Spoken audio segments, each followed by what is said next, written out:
Cəmaata yaxşılıq fikir verin təqvadan əvvəl gəlir. Bilirsiniz, ən pis müsəlman bilirsiniz kimdir? Ən pis müsəlman ibadətə qapılıb insanları unudan adamdır. Cəmaatı dindən ən çox uzaqlaşdıran insanlar bu insanlardır. Heç kimə faydası dəyməyən abidlərdir.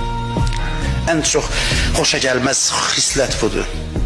Deyim, mələklərə əmr olundu ki, gedin filan əhalini, yerin əhalisini məhv eləyin. Allah bəla göndərir. Hamısı günahkardır. Mələk gördü ki, bir dənə abid bir, məsələn, nurani bir kişi orada ibadət edir. Mələklər dedi, ilahi bunu da həlak eləyək, axı bu çox nurani, pak adamdır. Allah dedi, ən birinci onu həlak eləyin. Dedi, nə üçün? Dedi, üzü bir dəfə mənə görə qızarmayıb. Yəni, kimə nə olur vecinə deyil.